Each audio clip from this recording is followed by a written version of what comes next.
नमस्कार मित्रों, मैं अनिल कुमार, सहायक आचार्य राजनीति विज्ञान।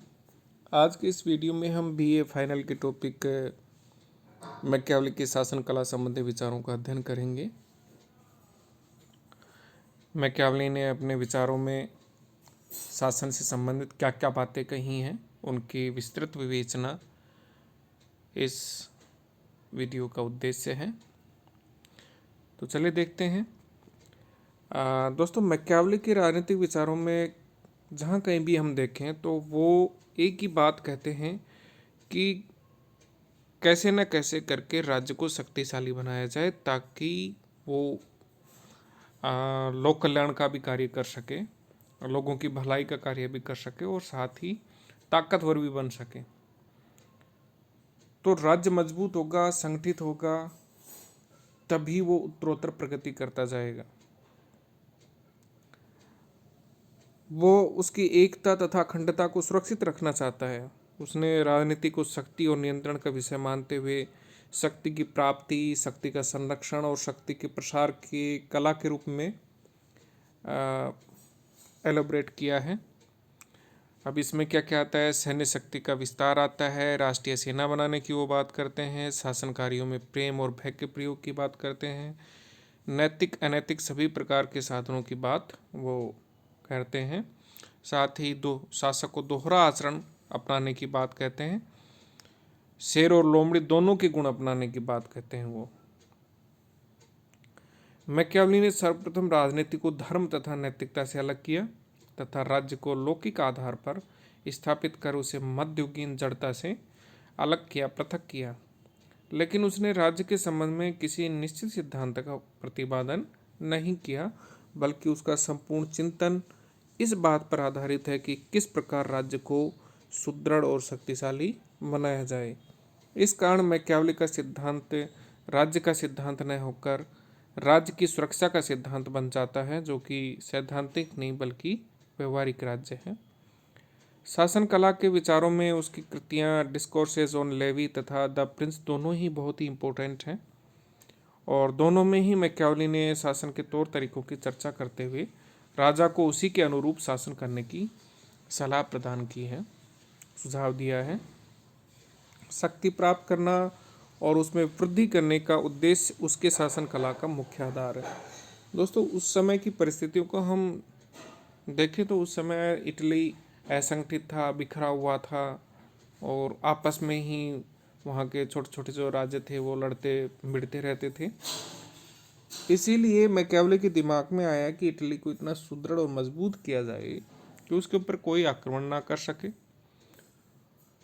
और इसी कारण से वो बारंबार राज्य को ताकतवर बनाने की बात करते हैं। वह राजा को अत्यधिक शक्ति के लिए सैनिक शक्ति के विस्तार की सलाह देता है, जैसा कि हम देख सकते हैं पहले बिंदु में ही कि वो सैनिक शक्ति के विस्तार की बात करते हैं और कहता है कि शासक का मूल कार्य भारी आक्रमण से सुरक्षा है, कि कोई भारी राजा राज्य के ऊपर कोई आक्रमण ना कर सके। और साथ ही साथ भारी आक्रमण से सुरक्षा तो उसका उद्देश्य है ही, साथ ही साथ आंतरिक क्षेत्र में भी किसी तरह के कोई उपद्रव ना हो, कोई अप्रिय घटना ना हो, कोई अपराध ना हो, इसकी रोकथाम का कार्य भी किसका है? शासक का ही है। वह युद्ध के पक्ष में है और कहता है कि युद्ध की स्थिति सैनिकों के साथ साथ सामान्य जन में भी देशभक्ति और एकता की भावना को बनाए रखने में सहायक है। युद्ध को जीतने तथा परिणाम को अपने पक्ष में करने के लिए राजा को एक संगठित राष्ट्रीय सेना बनाने की बात भी वो करते हैं, जिसमें अपने ही देश के विश्वास पात्र सैनिक रखने चाहिए और भाड़े या किराए की सेना पर कभी विश्वास नहीं करना चाहिए। ये हम दूसरे बिंदु में देख सकते हैं कि राष्ट्रीय सेना की वो बात करते हैं, क्योंकि जो भाड़े या किराए की सेना है वो कभी भी आपको भरोसे को तोड़ सकती है और उनको बरगलाया भी जा सकता है। ज़्यादा प्रलोभन दे करके शत्रु उनको अपने खेमे में कर सकता है, इसलिए किराए या भाड़े के सैनिकों के ऊपर वो विश्वास करने की बात नहीं कहते।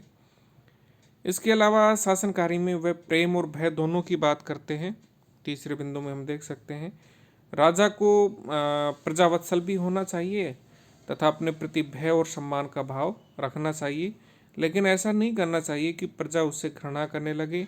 इसका सबसे अच्छा उपाय है कि राजा को प्रजा की स्त्रियों पर कुदृष्टि नहीं डालनी चाहिए तथा उनकी संपत्ति लेने का कोई प्रयास नहीं करना चाहिए। मैकियावेली के अनुसार राजनीति का जो मुख्य उद्देश्य है वो सुदृढ़ शासन की स्थापना करना है और इसके लिए सभी प्रकार के साधन अपनाए जा सकते हैं।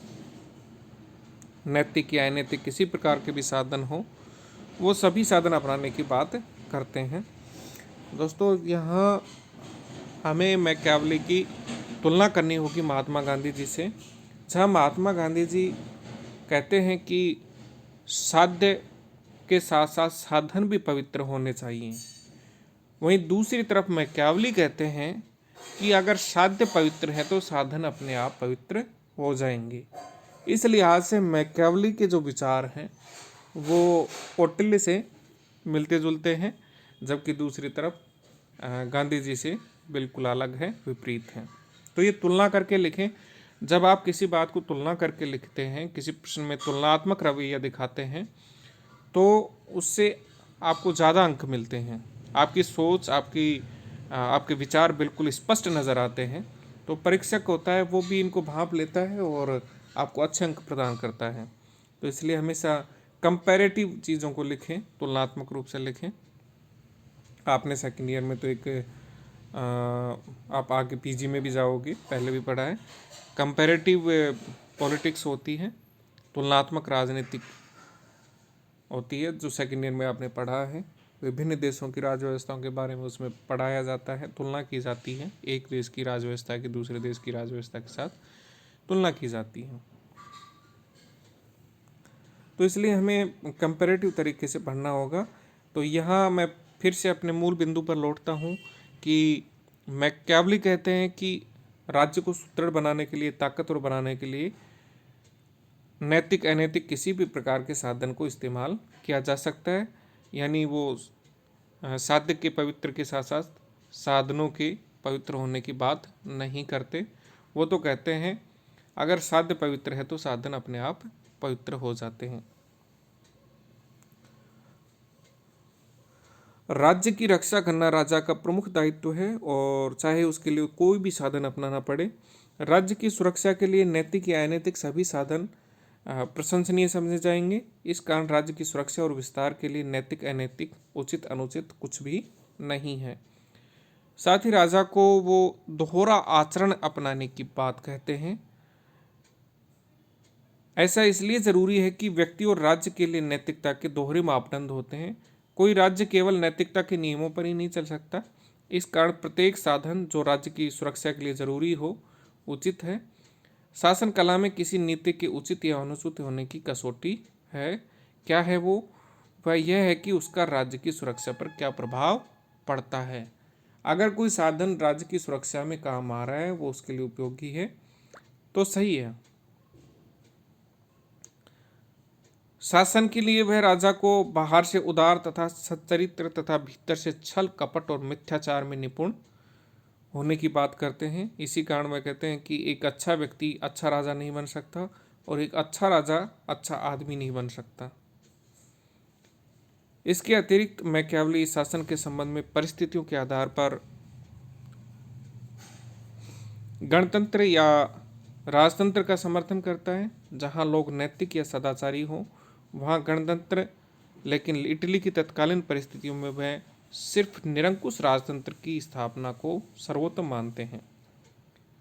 यद्यपि मैकियावेली ने शासन कला में सभी प्रकार के साधनों, न्याय अन्याय, नैतिकता अनैतिकता, सद्गुण, छल कपट, सभी साधनों को अपनाने की बात की है, लेकिन इन सब में उसका उद्देश्य केवल और केवल क्या है? इटली का एकीकरण करना, ताकि एक सुदृढ़ सत्ता की स्थापना की जा सके। कुल मिलाकर उसने व्यवहारिक आधार पर शासन कला का निरूपण किया है, न कि राज्य के किसी सिद्धांत का। इसी कारण कहा जाता है कि उसके विचार प्रशासक के लिए हैं और उसने शासन कला का ही वर्णन किया है। इसमें पूरी तरह से आपको यथार्थवादी दृष्टिकोण नजर आएगा। अंतर्राष्ट्रीय राजनीति चूंकि आपका विषय है बीए फाइनल के अंतर्गत, तो उसमें मार्गेंथाउ जब आप पढ़ेंगे तो उसमें भी राज्य के संबंध में ये कहा गया है कि राज्य के अंदर रहने वाले निवासियों के लिए नैतिकता के नियम अलग होंगे और पर राष्ट्रों के लिए नैतिकता के नियम अलग होंगे। ऐसा इसलिए कहा गया है क्योंकि वो भी मार्गेंथाउ हैं, वो भी बिल्कुल यथार्थवादी हैं। कहीं ना कहीं वो मैकियावेली से प्रेरणा लेते हैं, थॉमस होब्स से प्रेरणा लेते हैं, और इसलिए वो यथार्थवाद के बारे में अपने 6 नियम प्रस्तुत करते हैं। उन 6 नियमों से आप बखूबी परिचित होंगे। आगे दोस्तों बात करें मैकियावेली के संदर्भ में, तो उन्होंने एक बहुत ही महत्वपूर्ण कार्य किया है, और वो क्या है, राजनीति को धर्म और नैतिकता से अलग किया है। मैकियावेली के समय में धर्म का राजनीति के अंदर बहुत ज़्यादा प्रभाव था, चर्च का प्रभाव बहुत ज़्यादा था, लेकिन मैकियावेली चर्च की सत्ता से राज्य को मुक्त करने की बात करते हैं। मैकियावेली यूनानी दार्शनिकों की भांति राज्य को सर्वश्रेष्ठ और सर्वोच्च संगठन मानते हैं, और उसका विचार है कि राज्य के हित व्यक्तिगत हितों से ऊंचे और महत्वपूर्ण होते हैं। इसलिए उसने लिखा है कि जब राज्य की सुरक्षा संकट में हो तो उस पर नैतिकता के भी नियम लागू नहीं होने चाहिए जो नागरिकों के व्यवहार को विनियमित करते हैं, रेगुलाइज करते हैं। दूसरी बात है कि मैकियावेली का उस समय पोप के पापमय आचरण व ईसाइयत में सिखाए जाने वाले सिद्धांतों को देखकर यह विश्वास बन गया था कि धार्मिक सत्ता मनुष्यों को अंधविश्वासी व अकर्मण्य बनाती है, जिसके कारण वे परिस्थितियों का सामना करने में असमर्थ हो जाते हैं। अतः वह बिल्कुल नहीं चाहता था कि मनुष्य को दुर्बल बनाने वाली धार्मिक सत्ता का राजनीति में लेस मात्र भी अस्तित्व हो। एक अन्य कारण भी है, और वह है उसका यथार्थवादी दृष्टिकोण। शासन कार्य में प्रत्यक्ष रूप से संबंधित होने के कारण उसने स्वयं यह देखा था कि शासक गण आंतरिक प्रशासन और वैदेशिक संबंधों के संचालन में हमेशा ही नैतिक अनैतिक सभी साधनों को अपनाते रहे हैं।